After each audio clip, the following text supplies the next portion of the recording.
My name is Kurtzer-Ellenbogen. I'm the director of the Arab-Israeli Conflict Programs at the U.S. Institute of Peace. And it's really my pleasure to be moderating what I know is going to be a very rich discussion this evening on the topic of the Israeli elections, their meaning and consequences. Now, this is a topic that has certainly been generating a lot of buzz recently, and not just since the elections, but even in the lead-up to the elections.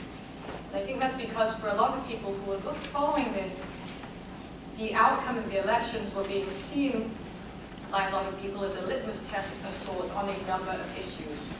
Now, maybe we'll get into this evening whether or not that's the right way to look at them, but certainly there are a number of relevant issues that come to mind in that regard.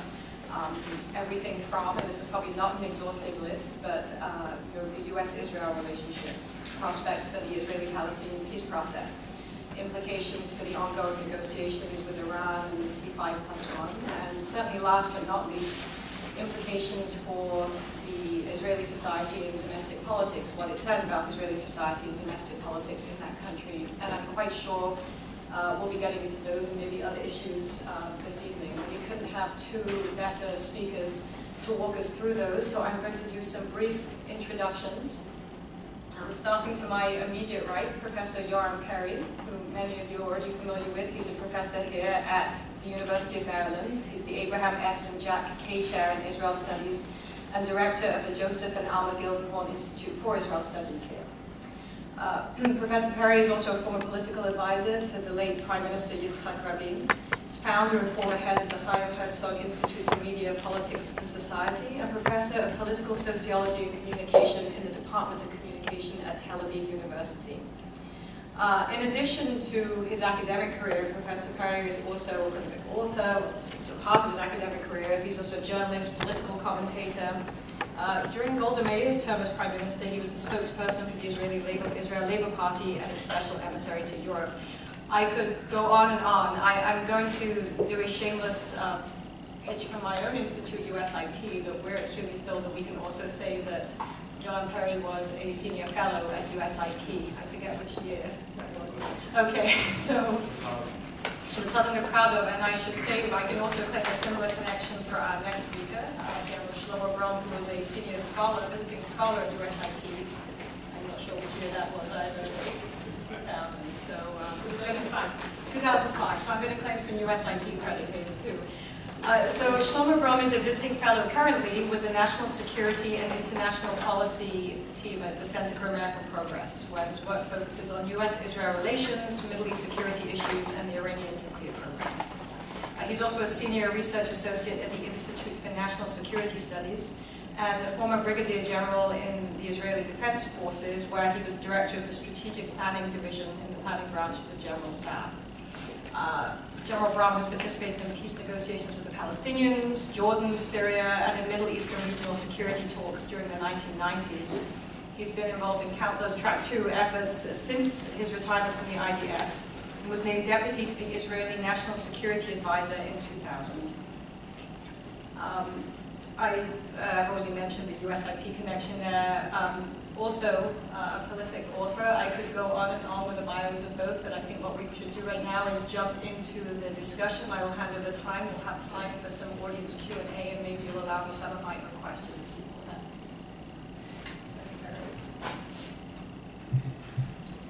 Thank you, Lucy. Thank you for coming this afternoon. It has been a week since the elections, and tomorrow morning, Israel time, the president is going to call Mr. Netanyahu and ask him to establish the coalition. During that week, so many thousands of words were written about the elections that I wonder what else is there to say. And I'm sure that at least some of you, if not all of you, read many of these articles. So when I was thinking of this meeting today, I asked myself, what new can I tell you? What angle should I choose? And it wasn't very difficult for me to think about that, because I always think of Clifford Geertz, the cultural anthropologist, who termed the term thick description. I believe that elections and election time is a wonderful prism to understand a society. To look at the depth processes, to look at myths, beliefs, political behavior, cultural behavior, and many other things, and particularly changes that takes place slowly in society, and then during the election, they come out to the air, and if you look at that, you can find very interesting things. So I want to put my emphasis on that rather than on the analysis of the power relations between the left and the right. Of course, if you ask questions, I'll be happy to answer. Let me start with a few observations. Number one is the personalization or privatization of politics. Israel was considered in the 50s as the best example of what the German calls Parteistaat, namely a state where the parties are the cornerstone of the entire polity. The parties are very important. It's an important point for American audience because it's more a European phenomenon and Americans don't understand it so well. Parties are very important. So important that even today people continue to talk about parties, but half of the Knesset is not established by parties. There are no parties there. Half of the Knesset are lists of names that were compiled by one person, without elections, without primaries. Take, for example, the new party of Kahlon, Kulanu. The guy left the Likud party, established his own party, which is a list, and took people from here and from there and put them on the list. He's going to decide whether they are going to stay in the list in the next elections or he will kick them out, as Avigdor Lieberman does very easily. 2 minutes before the list has to be prepared, he calls number 2 on his list, who used to be the Israeli ambassador in Washington, and then the deputy foreign minister, and told him, Dali, you're not going to be on the list. So these are not parties. There's no cohesiveness in this party. There's no ideology. These are lists of people who are put together by the leader. That made the election so interesting because 5 of these new leaders could decide which way to go, not built on ideology, political platform, but on their own interests. When I say own, I don't mean only selfish interests, but their own interests. So that made the election so fascinating. And people continue to talk about the parties, but there are no parties. I call it personalization of politics or privatization of politics. 60 members of Knesset out of the 120 were put on this list without formal democratic procedure. In the past, it used to be done only by the ultra-Orthodox party. The rabbi said who's going to be on the list. But today, Kahlon and Lapid and Lieberman, they decide who's going to be on the list. So that's one observation. I criticize that. I don't think it's a very positive phenomenon, but one should understand it. The second point is some, I'll be very briefly, but some very interesting processes, social processes that takes place in Israel that you can understand by looking at the list at the 120 members of Knesset. So number one, to see how strong is Israeli democracy, how open is that society, is the fact that 40 out of 41 out of 120 are new members of Knesset. Many of them are very young. It's really an open society. Anybody almost can become a member of Knesset. You don't have to go through the very long process of to be accepted by the machinery of the parties. It's an open game. That's wonderful. Secondly, it's a very, again, another positive example of Israeli democracy. The Israelis are very engaged in public life. And the number of people who went to the polls went up from 68 to 72. So Israel is somewhere in the upper half of the democratic states. It used to be for very many years 80% turnout. It went down in the last 15, 20 years to 60%, but now it went up again. And very many young people participate, much more than in the United States. So that's a very positive phenomenon. Another positive phenomenon is the increased number of women in Israeli politics. Not yet enough, I think we should have more, but the process that started about 10 years ago continues to grow, and we had 27 out of 120, now we have 28 out of 120, I hope that they will reach the day that will be half, if not more than that. Maybe it will be easier to talk about peace when there are more women in the Knesset than men. But that's a very positive phenomenon. Another phenomenon which, personally, I don't like it, but this is what will reach the conclusion, I understand, that the number of religious people who wear yarmulke is going up, continues to go up. It jumped dramatically last time, and it continued to go up. By the way, not the ultra-Orthodox. Their number decreased, but that's because of domestic conflicts between different subgroups of that community. But the number of Orthodox, national religious people, and particularly settlers, is going up. In the 19th Knesset, there were 10 settlers. Now there are more than 15 settlers. So the power of the settlers continues to accumulate. Then there is another very interesting phenomenon. Israel was unique among other democracies in the number of generals who decided to move to politics, ended the military career and joined politics. About 10% of the Knesset members in the last 30 years were generals, were high-ranking officers. And within the government, Prime Minister, and particularly Prime Minister, Defense Minister, Foreign Minister, Deputy Prime Minister, for the last 40 years, it was 2 or sometimes even 3 generals. So the power of the generals, former generals, in the Knesset was very high. It went down dramatically this time. The number of high-ranking officers went down from 12 in the 18th Knesset to 10 in the 19th Knesset to 7 today, which probably shows some understanding by many Israelis that if you are an excellent general, you're forgiven, you're an exception. It doesn't mean that you are a good politician. So that's the number of generals. However, on the other side of the coin, we see a dramatic increase in the number of journalists in the Knesset, and particularly television journalists. Not only journalists, but also many of them are anchor people, either anchor men or anchor women. All are beautiful, of course, but no knowledge about politics, experience in managing anything, and they are elected. So today we are having already for the last week 14 journalists in the Knesset, a huge number, which is connected or related to the first point that I mentioned, namely that we don't have parties, we have lists. The parties are not strong anymore, so whom do you vote for?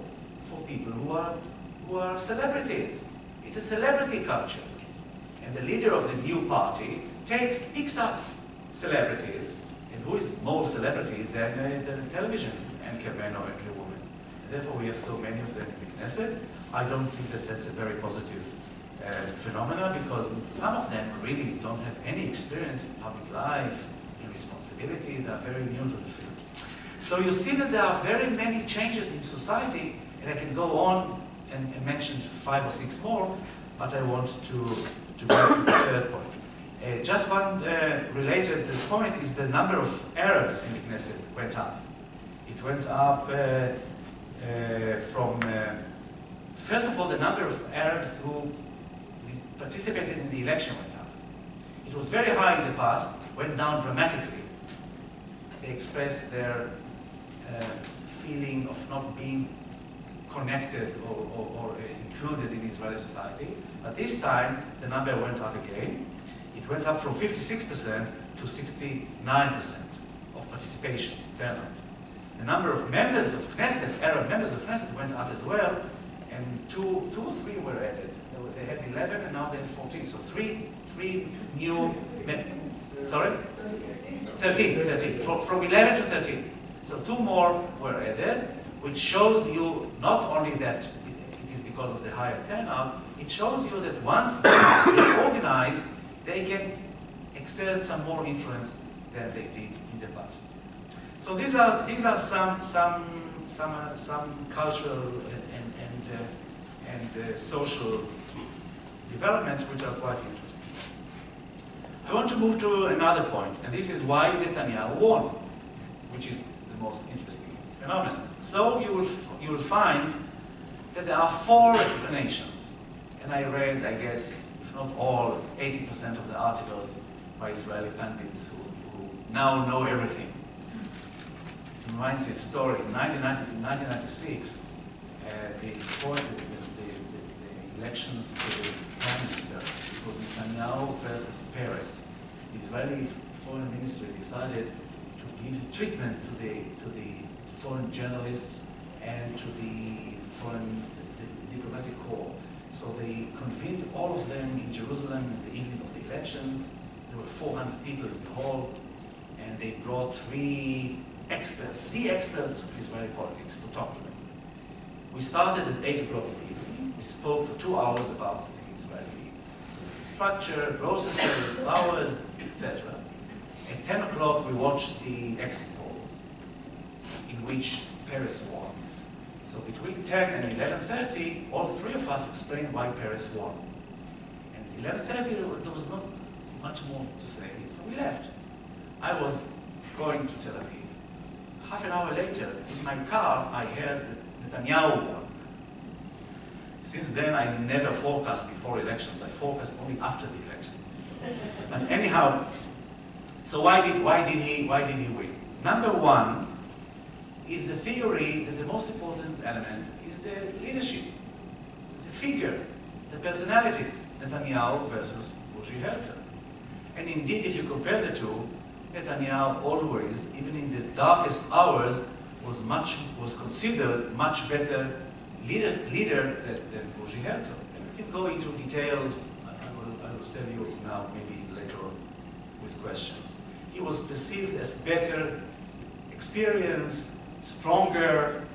He was willing to stand against the world, against the United States, and to fight for his country, not to give up to the demands of the enemies. He was considered more capable, and he had more charisma than Bougie Herzog. By the way, Bougie Herzog looks tiny, and his voice is like that. So during the election campaign, they decided to change his voice. In one of the TV ads, they changed it to a bass voice, which was a ridiculous idea. Anyhow, the Israelis like the person, Netanyahu, more than Bougie Herzog. And when the campaign concentrated on Netanyahu, and the title was, in Hebrew it was Rak, what was it in Hebrew? Rak Lo Bibi. How would you translate it well in English? Just not Bibi. But it should be nicer than that. Just not Bibi or something like that. Anyone but Bibi. And it became so personal that it caused the opposite reaction. And many people felt offended by that. So they came to support Bibi. So one explanation, or set of explanations, is the leader. The second set of explanations is the agenda. The agenda of Bibi Netanyahu was foreign affairs and security, and more mainly security. The agenda of the Labour and the left of center parties, the Zionist camp, was social and economic affairs. The high level of, the high cost of living, the cost of the high cost of housing, of food, social issues. And they tried to work on that. They thought that this is what the people are mainly interested in. So it was a competition between 2 sets of agenda. And it seems, with hindsight, that the right was right and the left was wrong.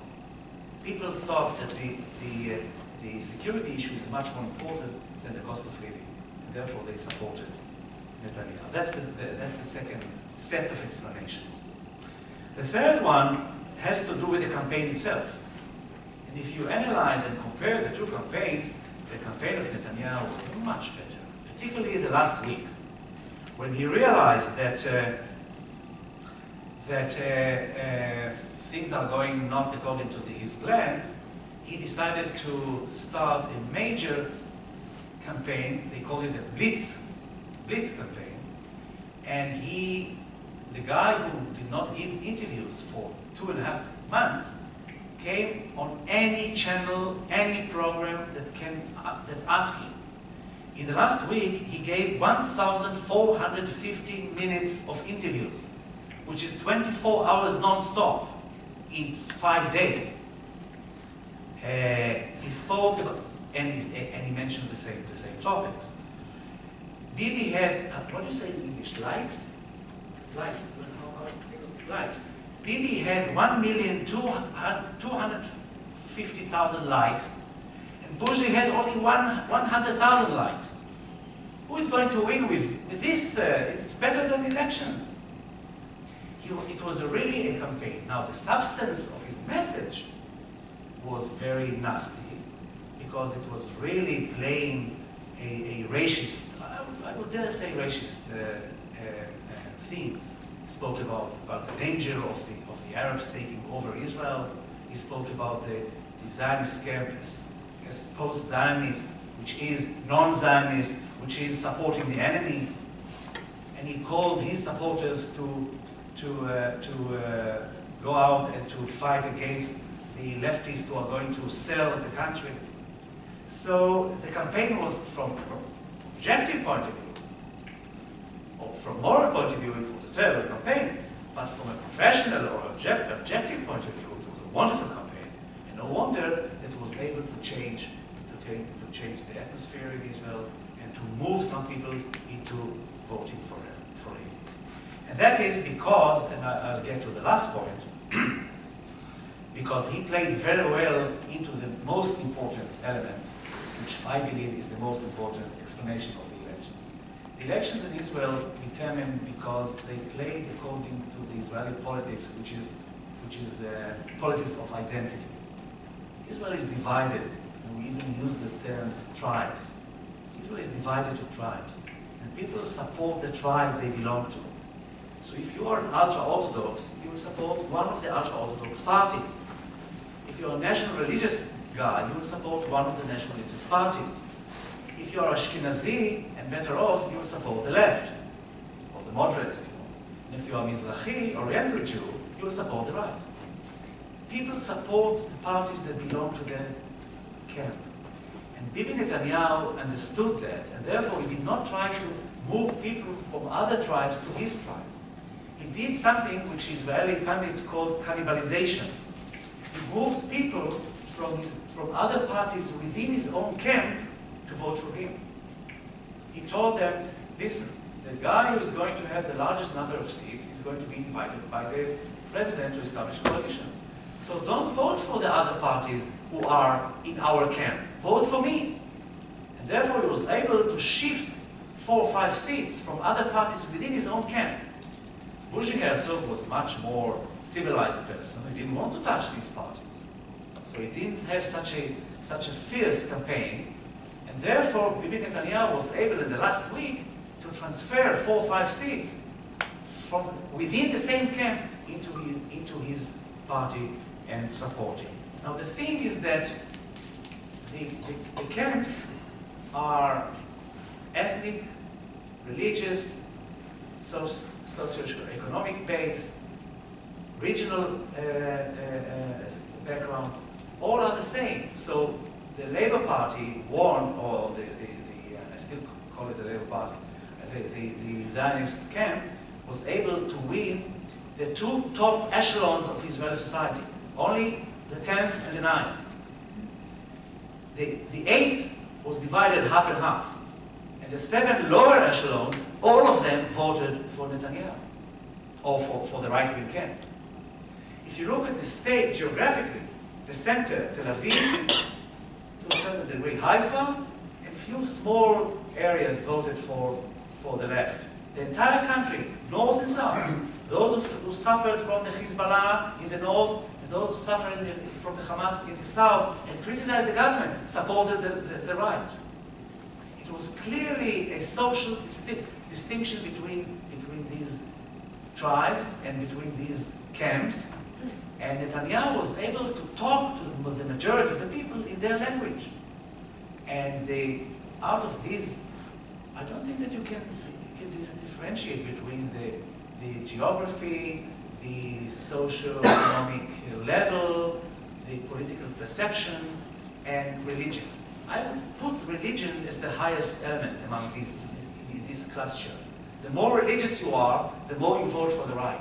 The more secular you are, the more you vote for the left. In Israeli society, and this is the conclusion, the Israeli society in the last 15 years is moving towards religiosity and towards nationalism. This is a process that we saw for the last 15 years. And therefore, until a month ago, all of us predicted that Netanyahu will win. It was only in the last month that because of the public opinion polls and the journalists, we thought something is changing here. And my really last point would be that the major problem in these elections were the pollsters and the journalists. The pollsters use new techniques, mainly built on cell phones.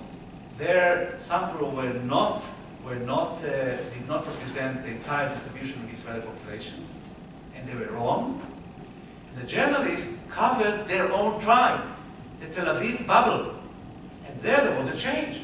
But they didn't go out to the territories in the north and the south to see what people really believe, and therefore they portrayed a wrong picture.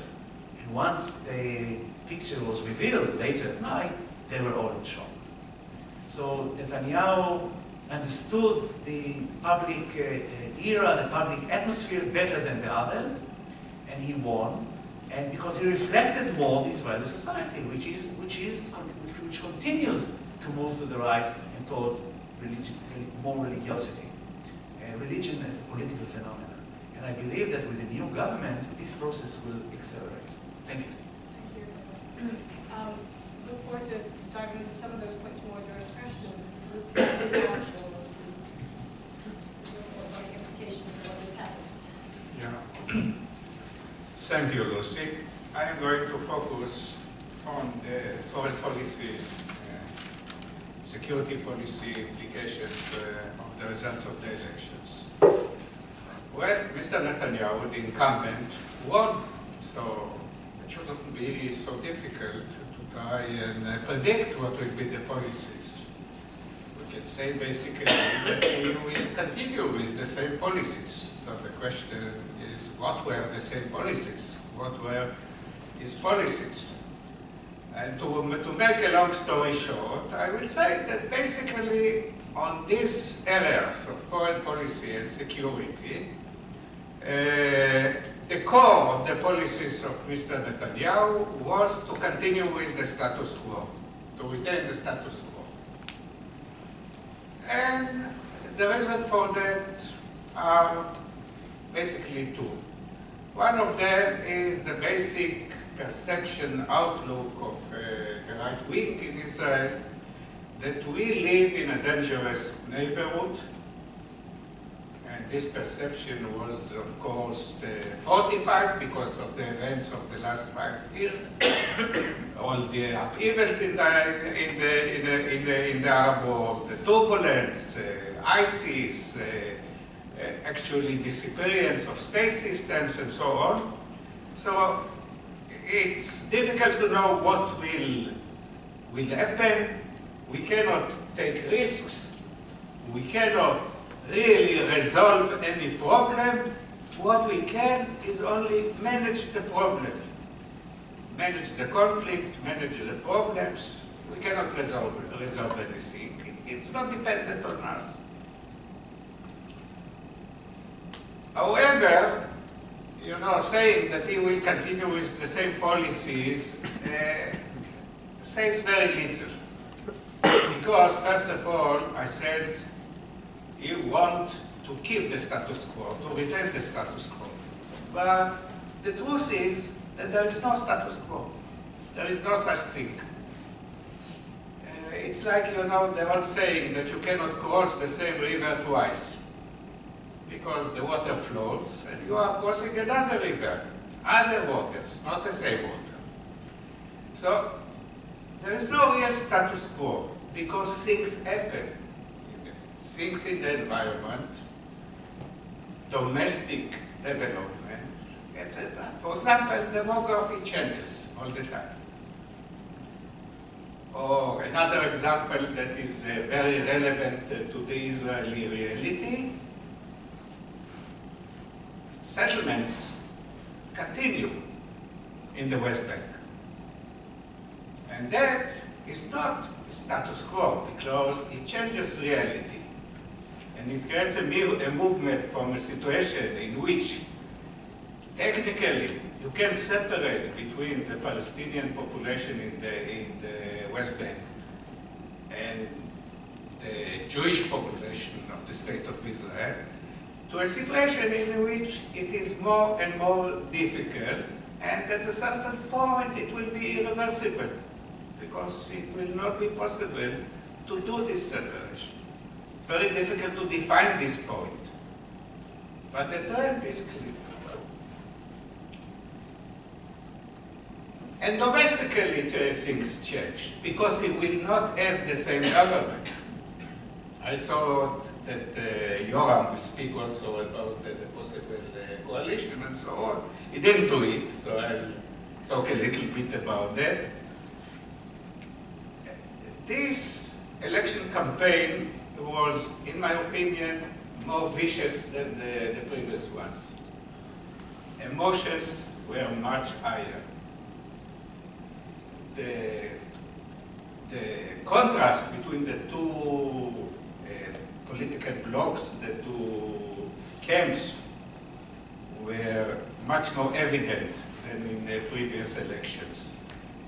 And Netanyahu, as was described earlier, he chose to win the elections by returning to his base, by being even more radical when it concerns the positions of his base.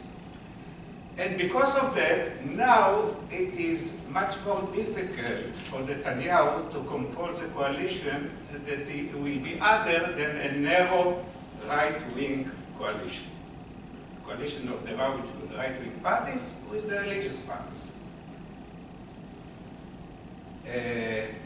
And you will have to manage this coalition. On the other hand, because of the nature of the election campaign, because of the way he won, among other things, by using racist teams, by declaring that there will be no Palestinian state during in his term, in his watch. It's more than his term, because probably he wishes to continue after this term. And because of all these things, then it is much easier now to mobilize international actors against the policies of the State of Israel. And we started seeing it in the way that President Obama and the people around him are expressing themselves. They are not willing to accept these policies. They will oppose them. There will be a cost for these policies. And Netanyahu understands that. And I think that that is what terrifies him. In one of the Israeli newspapers, I saw a report about a person that had the opportunity to discuss issues closely with Netanyahu a month ago, when Netanyahu was sure that he is going to win. And according to this report, what Netanyahu said to him is, I'm not concerned about me winning the election or not. I am concerned about the post-election period. We are going to be under very serious pressure. And he will have to deal with that. So the way that I see the effect of the results of the election on Israeli policies, I think it will go through two stages. We are at the first stage. The first stage is the stage of the hubris. No, a great victory that was taken out of predicted defeat, because that was the prediction. So the people are with us, with the right wing. We can do whatever we want now. if I can quote Frank Sinatra, we're doing it our own way. Not as it used to be. That is the usual complaint of the more radical right wing in Israel. When we, the right wing, are coming to power, we are actually implementing policies of the left wing. So the idea will be, now we can do what we really want. But that is the first stage. I think there will be, very quickly, they will sober up and understand that they cannot do it their way. So Netanyahu will continue to do what he was doing in his last term and in the term before, and that is maneuvering. Maneuvering in an attempt to keep the so-called status quo. What does it mean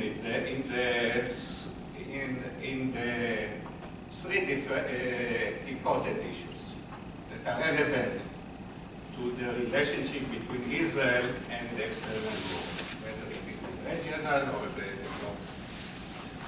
One is on the relationship between Israelis and Palestinians.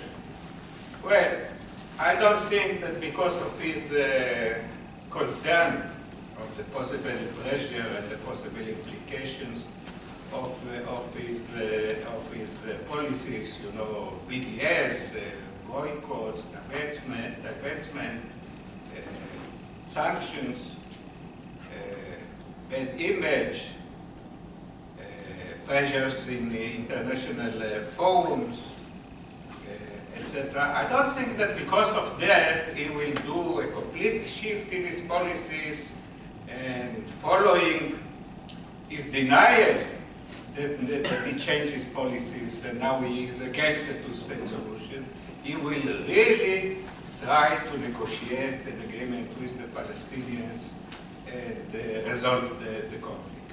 It's not going to happen. But he will try to do a lot other than that.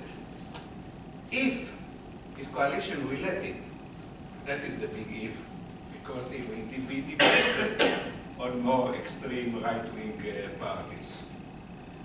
So he will be open to demands of the Palestinian side of the conflict, the Palestinian Authority, possibly more than it was before, because it's easier for him to be more open when it concerns demands that are connected to the economy, the West Bank, less limitations on movement of people, less limitations on the ability to have economic projects in the so-called sea areas, the areas that are under the control of Israel in the West Bank, etc.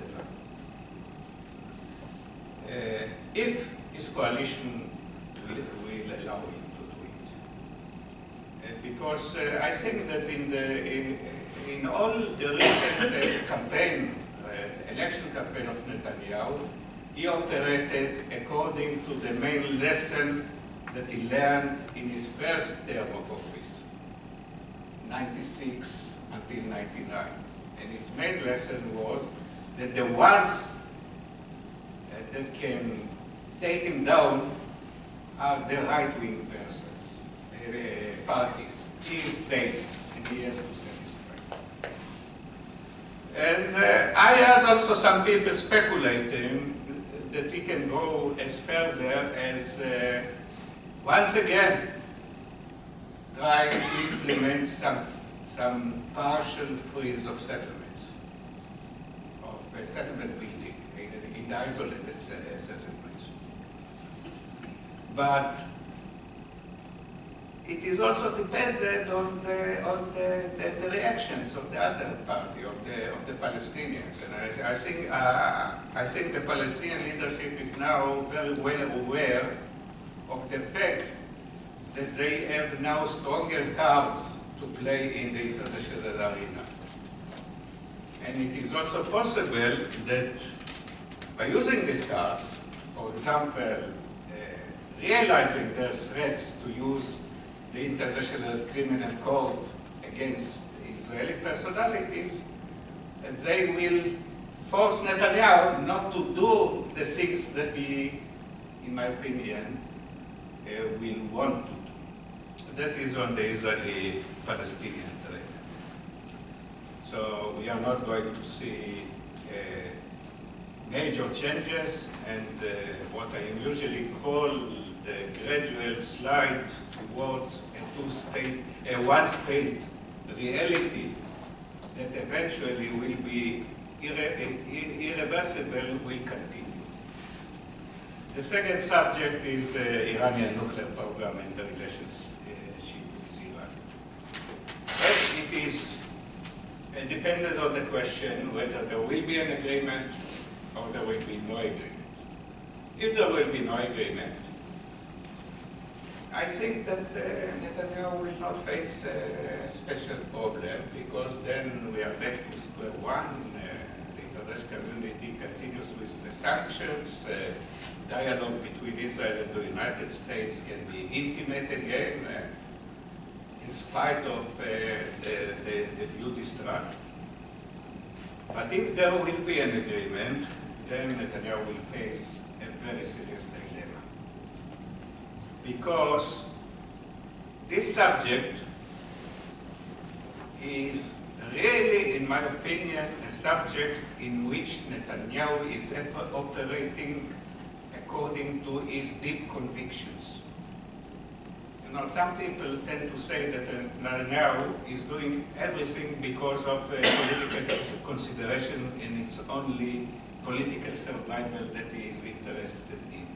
I don't accept it. I think he has also convictions, like most of the politicians. His political survival is, of course, very major consideration, but it's not the only one. So he is operating according to his conviction. They may be right and may be wrong. I personally believe that some of them are wrong. But that is the base of his decisions. He really thinks that it is a matter, an existential matter for the state of Israel.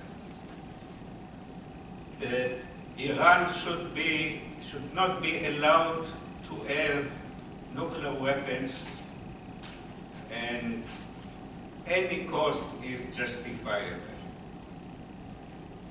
That means that when there will be an agreement with Iran, if there will be, and most probably this agreement will be perceived by him and many other Israelis as not good enough, a so-called bad agreement, you will have to decide what to do. Will Israel take military steps to prevent Iran from becoming a nuclear power? I doubt it very much. Because under these circumstances, when the whole international community, the ones that are negotiating with Iran are the P5, the permanent members of the United Nations Security Council, plus Germany.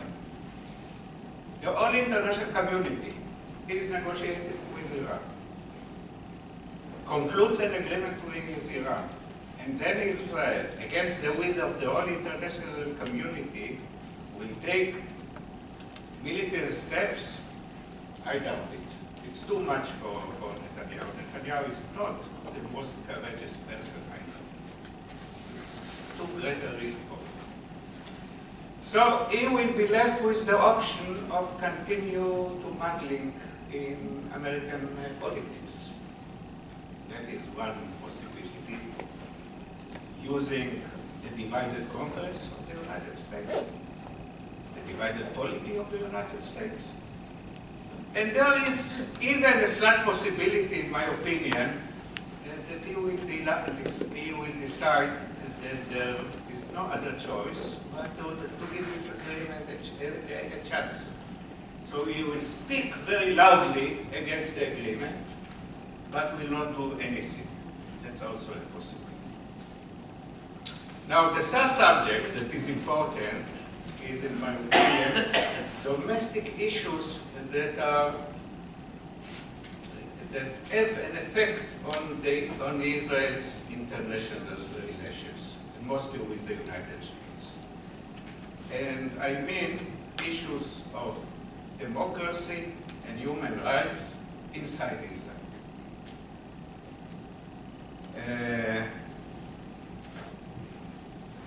Netanyahu will have to deal with it because if there is something that he has to learn from what happened in this campaign and after the campaign is how much Americans are sensitive to this issue.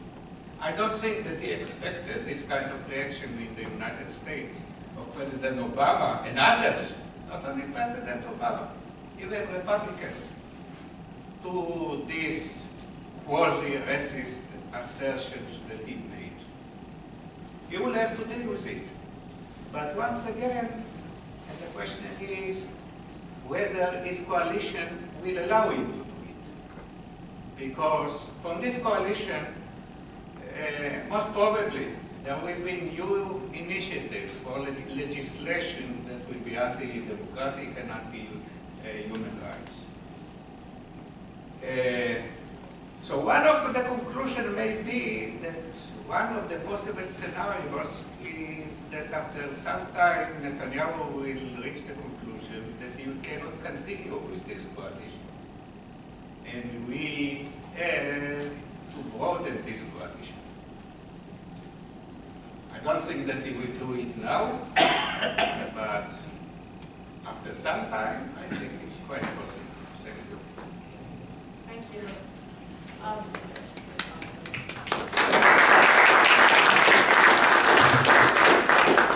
Thank you very much. This gives us half an hour for questions. If I could take some moderator prerogative and start with a couple of questions. Because we got two distinct lenses on the election here. We got from Yoram a look inward at what's happening inside Israel and what these election results say about that and the process that led to it. And then from Shlomo, we had a more outward-looking view in terms of what the impact will be of these results on a series of regional or global issues and security factors. So a couple of questions. One, this was something you were beginning to get to also, or you touched on at the end, Shlomo, but I'm interested in both of your opinions. There used to be this axiom or this thought that Israelis, wherever they sat on the political spectrum, it made them very uncomfortable if they started to feel there was any daylight between Israel and the US, and there was any tension in that relationship. Now, obviously, that has ratcheted up over the past few days, and it's interesting to hear you say that you think that was actually, that Netanyahu might have overplayed his hand and not realized himself how much that was going to provoke the reaction it has. But even in the lead up to the election, it has been very clear over the last couple of years that there is growing distance between the administration, certainly, and Israel. And I had been wondering before the election if that was going to have an impact on the Israeli electorate, if that was going to be a factor. It seems that it wasn't, or I wonder on both of you, is that not the case? If it didn't have an impact, was this that Israelis weren't aware either and were surprised at the reaction from the US? And or is it more about Israelis' feelings generally about this administration, that President Obama has never managed to endear himself to the Israeli public anyway, and so it's not having quite the impact that it might have done with another president? So that's my first question. I can throw it out to both.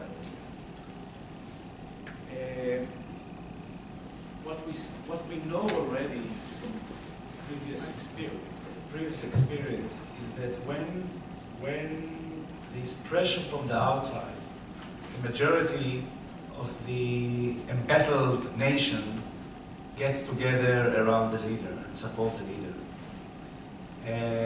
We know it in other places in the world.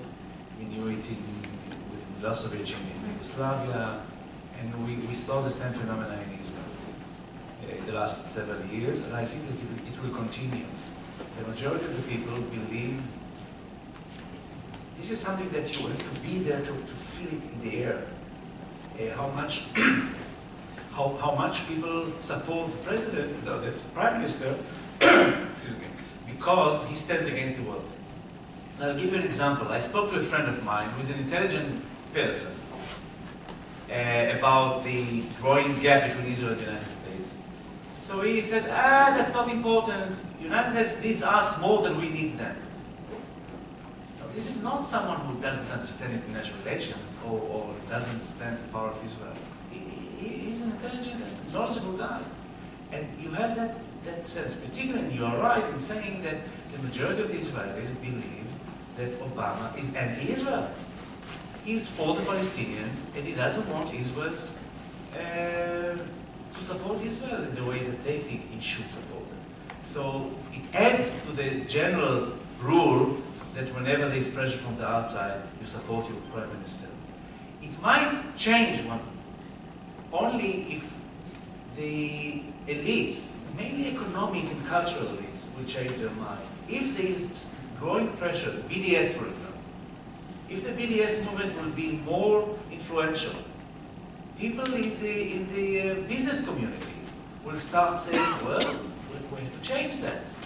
We don't like it. So it can change, but I don't see that in the near future. I think that in the near future, the Israelis will stand behind their prime minister who is fighting their cause against the others, particularly because since the year 2000, the public opinion moved to the right. And get into the Israeli mind. We went to negotiate peace in the year 2000.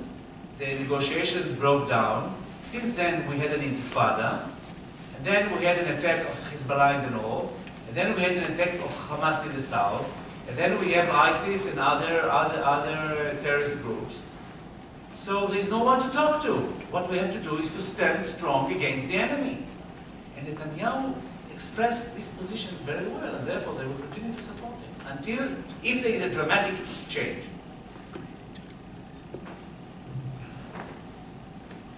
But the way that I see it is a little bit different.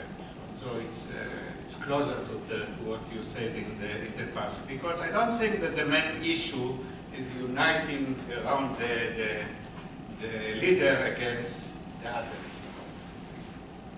You know, Israelis know also how not to be united in many cases. I think it's most connected actually to the analysis that you made on the changes in the Israeli society. It used to be true. It used to be true what you said for the majority of the Israelis.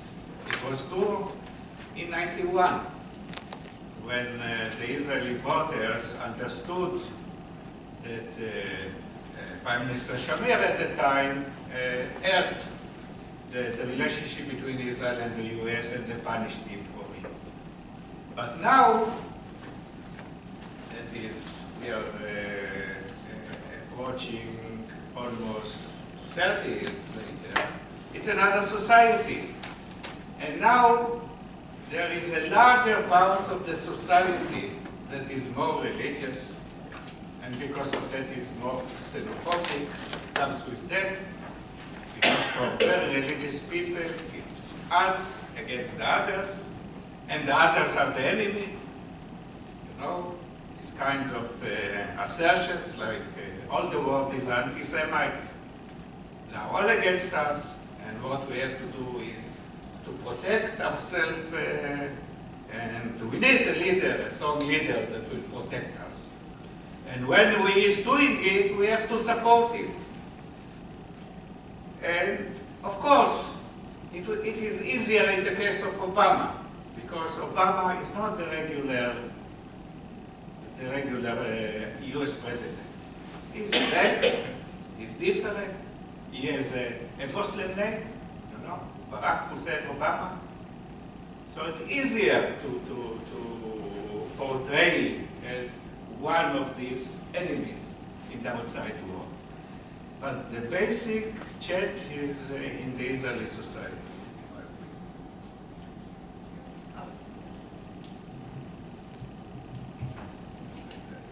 Let me open it up. We've got some questions here. I'll tell you what, we'll, oh, you have great, we have a mic back there, so we'll start with some questions. Hi, I'm Sam Krolik. I'm a government politics major at the University of Maryland. And I was just curious on what your opinion was on this. 3 days ago, Ayatollah Khomeini spoke out to the Iranian people, and he called and I quote, yes, death to America, because they insist on putting pressure on our people's economy. And Netanyahu made some comments which were wrapped up by media and was put on world stage. Why is it that Netanyahu has taken center stage, whereas Khomeini's comments, which are clearly far more insightful, have been completely ignored? I'd like you to talk on that, please. Sorry, so you understood? I understood the question, but I didn't hear I was in the airport. I mean, on air, in the plane when it ended. So I didn't follow that. I really don't know. So this was posted in the Times of Israel 3 days ago, March 21st. And Netanyahu's comments I'm referring to are the left-wing NGOs are busing Arabs to the polls in droves. that's a different story. If I can, but you're asking, I think if I understand your question correctly, what you're pointing out that Ayatollah Khamenei made this comment, was inciting people saying that death to America, and you want to understand why people aren't focusing on that and instead of focusing on Prime Minister Netanyahu. Well, why people are focusing solely on Prime Minister Netanyahu and why Israel has become more of a focus as opposed to Iran, which Right. the U.S. is engaged in. That's an easier question. That's an easier question. But number one, you are talking about a leader of a democracy, and you compare him to a leader of not a democratic state, a different culture altogether. So Netanyahu is the man who bites the dog, while Khomeini is the dog who bites the man. We are used to these dogs. There's nothing new about it. You don't compare the two. They are not in the same category. People do not expect Khomeini to say different things. They do expect a leader of a Western democracy to talk in a different way. I guess that's the major reason. You can ask, many Israelis on the right are asking such questions when they say, why do you talk about Israel so much and you don't talk about failures in civil rights, keeping civil rights in Syria and other Arab states? Because we know that's the nature of the regime there. It was always like that. But isn't that a double standard to hold Israel to a higher moral? You can call it a double standard. Well, there are always double standards. But double standards go to the same the two directions. But why should we Because accept such a I double can standard? ask you another question, a provocative one. Why the same Arab states are keeping silent about the Israeli nuclear program?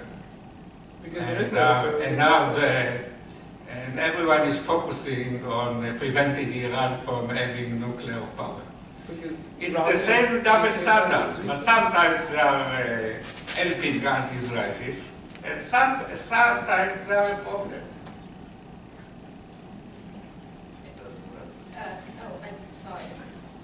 No, it does if I turn it on, it works. Yes, whatever, there's a microphone coming to you. I'm going to phrase the question, but my question is, considering that in the African world in particular, that, say for instance, Desmond Tutu compared current day Israel to apartheid South Africa. Then you have the president making this statement, and I agree with your point about the double standard, that you don't expect this from someone who's supposed to be more aggressive. But now that he made this statement that most people in the black world and other worlds will consider him as being racist, how much does this reinforce the notion to people that Israel is just like South Africa, just like apartheid South Africa?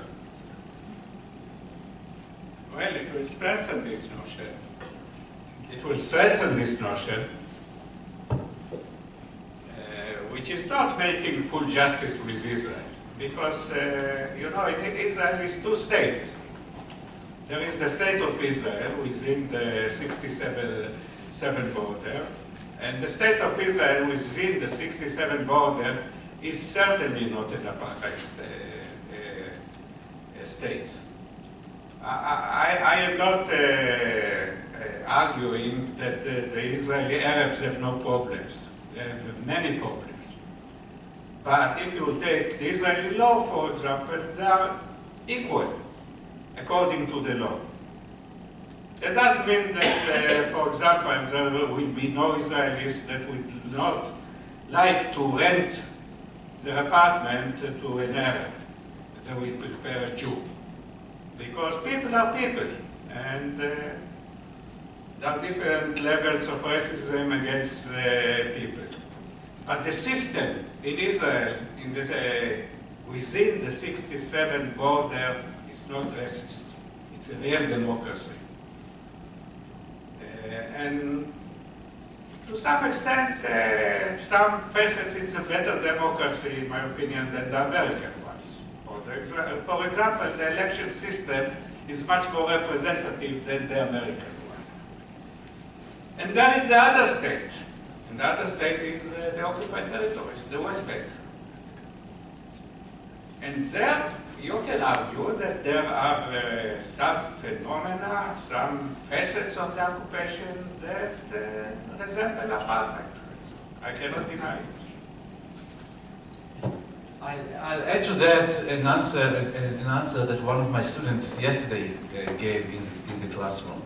He said that if you compare the case of Netanyahu and the Israeli Arabs, it's very similar to the case of the black community in the United States.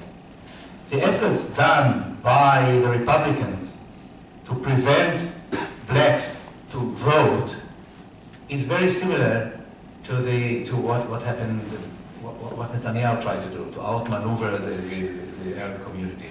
It's an approach against a minority. I wouldn't call it racism, and definitely not apartheid. And I agree with if things will continue to develop under the the new government for a few more years, more elements of apartheid will be seen in the territories. I'll give you the latest example. The latest example was a year ago. It failed, but it might be successful in a year or 2 years' time. That settlers who live in the West Bank said, because we are afraid of the Palestinians who live at the West Bank, we shouldn't drive on the same buses. Because it's dangerous, it's security. We're not against them.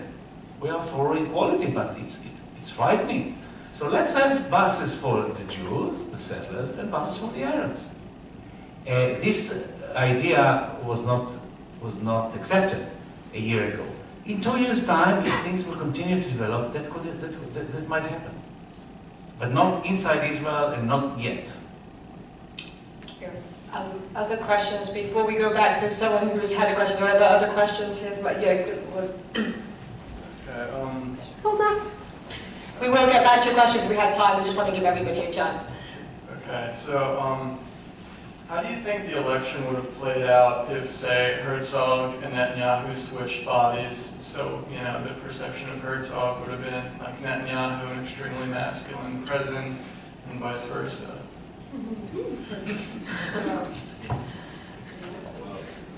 So, I mean, the question then is essentially how much was Herzog's persona appearance a factor as opposed to his policies or lack of platform or however people saw it?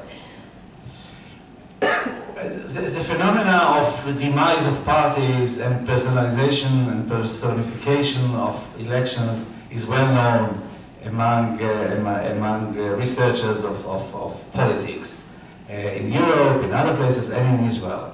And the issue of the person is very important. I still belong to the old school of thought and believe that though it's important, it's not the most important thing. Particularly because behind the person there is a group of people. And you look at the others who surrounds him and what he represents and what is the ideology, what's the policy. One of the major mistakes of the left in Israel is that they adopted the worldview of the right. You know that in these elections, the word peace was not mentioned once because the left understood that most Israelis do not believe that there is a partner And peace is in the corner. So they didn't say, they thought if we will present ourselves as the party that wants to achieve peace, we will lose. And therefore they didn't use the word peace. The same applies to other things. For example, even the more radical members of the Zionist camp, when they spoke about Jerusalem, they say, oh, Jerusalem will be united. If you are a peacenik, and you are for negotiations with the Palestinians, it goes without saying that East Jerusalem will be the capital of the Palestinian state. Why do you lie? Because most Israelis do not think there will be peace, and therefore why should we give up Jerusalem? So the values, the ideas, the terrible word ideology, I still believe in ideologies. It's not only personalities. And by the way, the best prime minister in Israel was someone who, when he was asked, what do you want today, coffee or tea, used to say half and half. He didn't have a charisma, Levi Eshkol. He didn't have a charisma. He was the best prime minister. I think it would have played some role. So, some role. Maybe the Labour would have 1 or 2 more seats in the Knesset because of that, but it would not make a dramatic change. Because I agree with the analysis that Yoram made. It's like Clinton said, it's the economy stupid. In Israel, it's the tribe stupid. Thank you. I think Paul Sham has a question. As you pointed out, the polls were even more wrong than usual this year. Before the election, it seemed like 24 for Labor Zionist camp, 21 for Likud. When we went to sleep on election night, we were very disheartened. It was 27 to 27 at the exit polls, which you believe has some validity. You said that the polls and all 3 of the polling organizations had about 27 to 27. When we woke up, it was 30 to 24.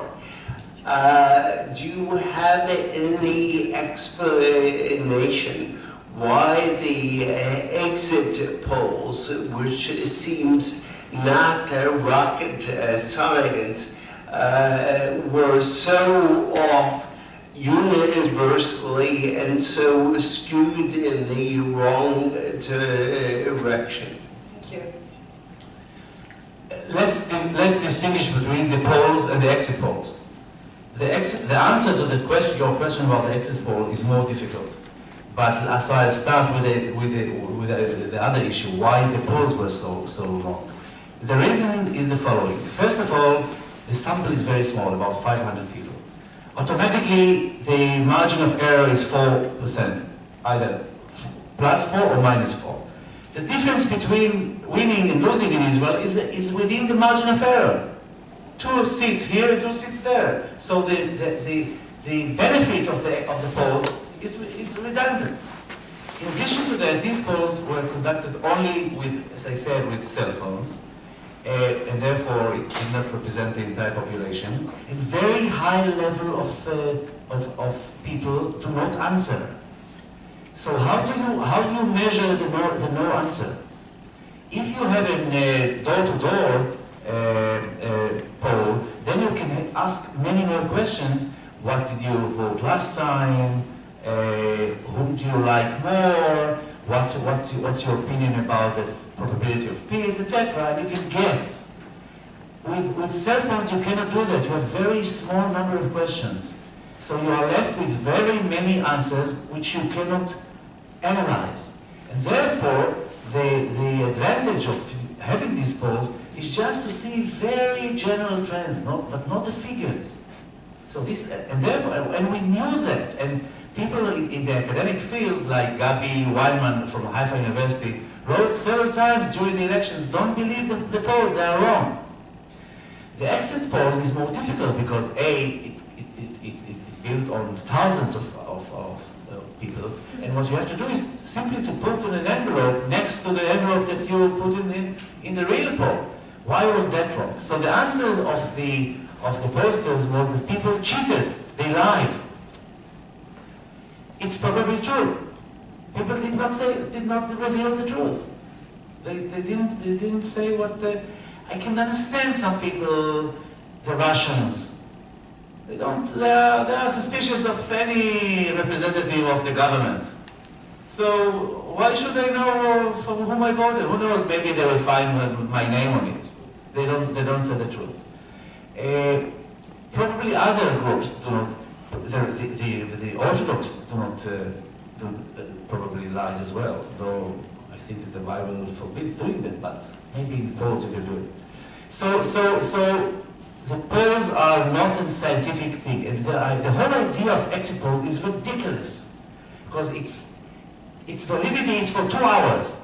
You get the exit poll results at 10 o'clock. At 12 o'clock, you know already the real results. Why do you need it? You need it as an entertainment for the television. For 2 hours. You spend a lot of money, but the channels get a lot of profit from that. So it's a game. It's not a serious matter. It's a game. Just one association, by the way, when you spoke about whether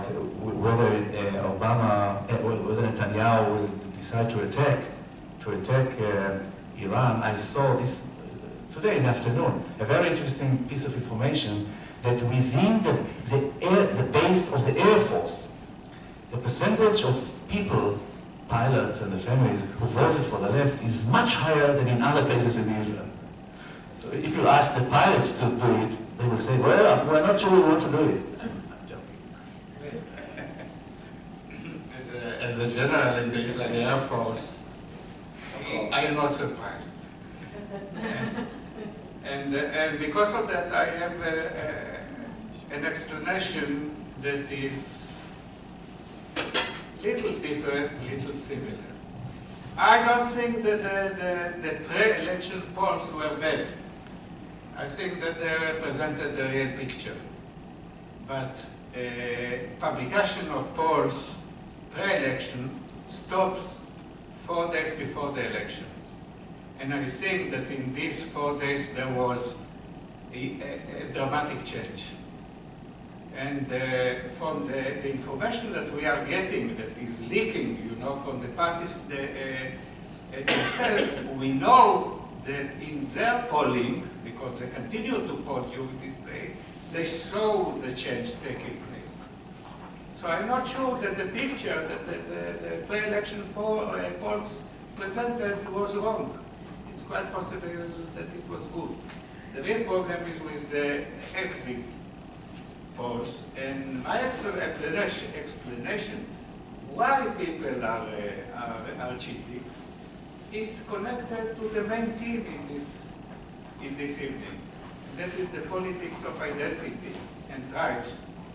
The pollsters are perceived as one of these allied elites, the left, and we don't want to help them.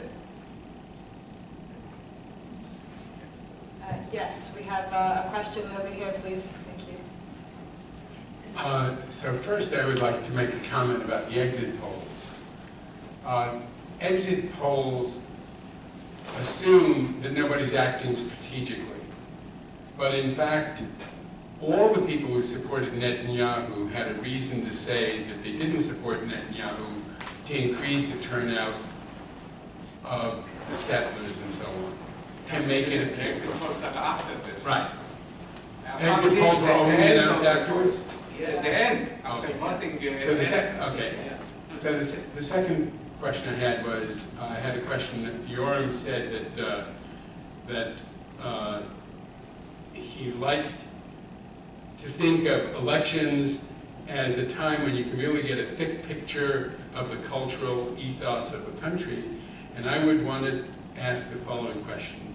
It would seem that actually elections are a bad time to do that, because in fact you're getting a very thin decision by each individual. I'll vote for him, I'll vote for her. And it's a very quick decision, nowhere near as considered really as many decisions. So for example, where do I want to live? This kind of place or that kind of place. And I would argue that elections, and this is something that Shlomo Brom raised, that elections really change the ethos, change the culture in a manner that's irreversible. It changes the river that you're going through. And Shlomo Brom said, in fact, that there would be really big consequences possibly in the long run that would be irreversible in the territories. And I wonder, do you see big changes in the culture if, in fact, this political movement continues to drift further to the right? I think that it does both. It reflects processes and influences processes. I'll give you an example. I spoke, it's not only the day of the elections, it's the campaign, the months of the election. I'll give you an example with women. There's more and more egalitarianism in Israel regarding the role of women. So much so that these elections, for the first time, there was a new party of Orthodox women. And they established themselves very late, so we don't have yet enough information. I wonder what the husbands and the rabbis said about it. But they ran to the Knesset. They were not able to cross the threshold, which was more than 100,000 people. But the fact that you have a new party of Orthodox women, it reflects the trend in Israeli society of inclusion of women into politics. And it will continue. And probably it will accelerate. So it reflects trends, and it might accelerate these trends, or might create the opposite trends. I take that as well. And therefore it does show you some. I'm not talking about tactical moves, but more basic trends. Or take, for example, the ultra-Orthodox community.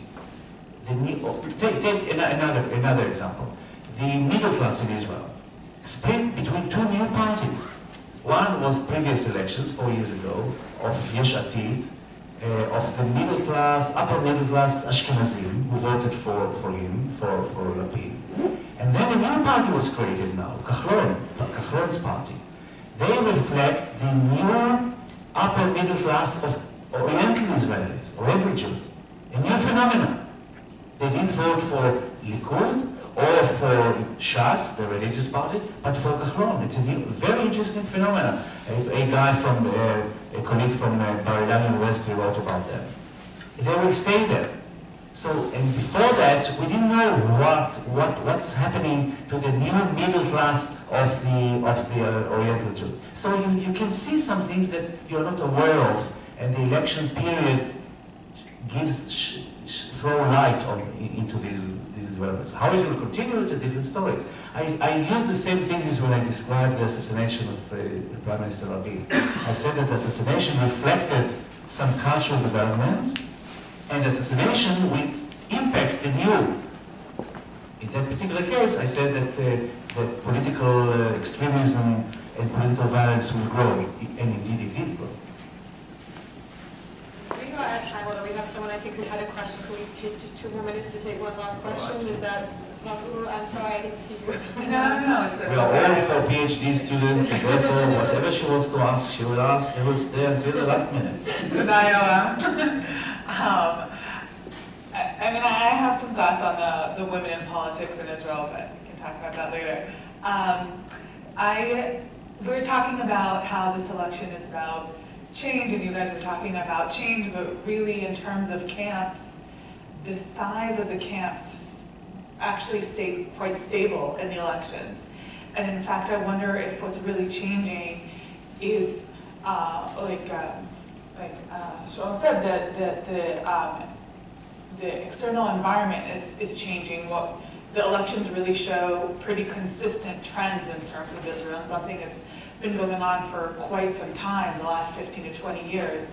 And really, I wonder if the change that we're kind of sensing is something that's more external and really the global community, and I have your thoughts on that, because it does seem to me at least that there was some hope that this election would show change, but really what we saw is that things are somewhat predictable.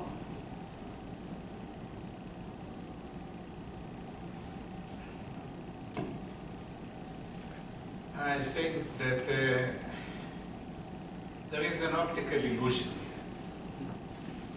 because you say that the size of the blocks, the 2 blocks, didn't change because you count the Jewish parties and the Arab parties together as part of one block.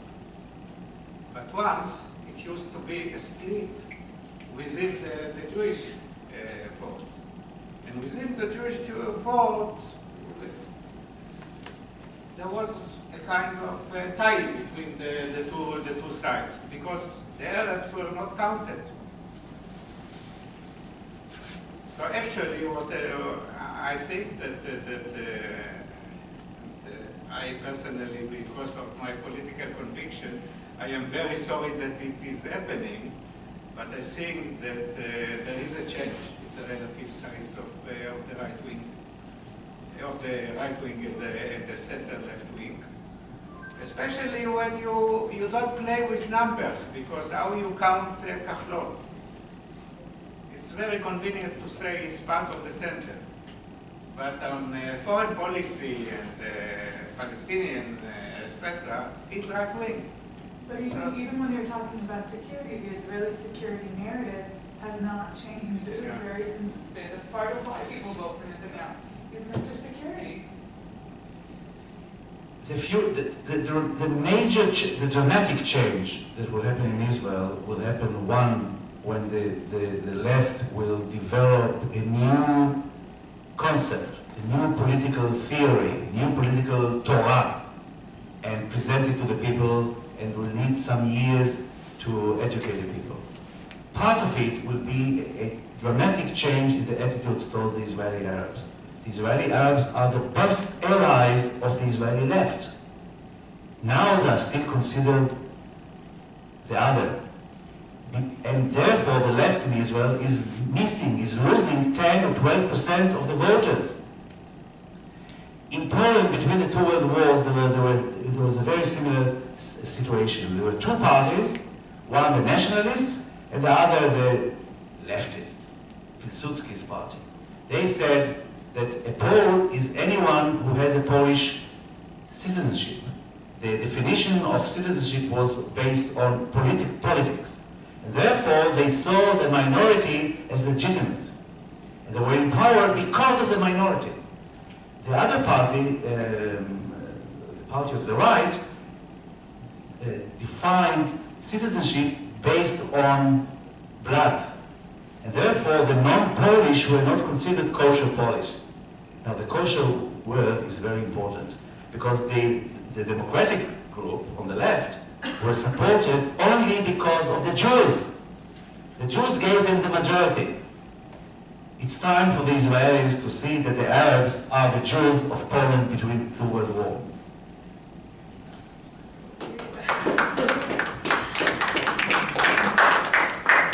We raised some new issues that could lead us, we could go on with this conversation forever. Thank you both so much for a really enlightening discussion. Thank you all for coming. And certainly much more. Maybe there needs to be a part 2 to dive into all those issues that we didn't get to. So thank you, have a good evening.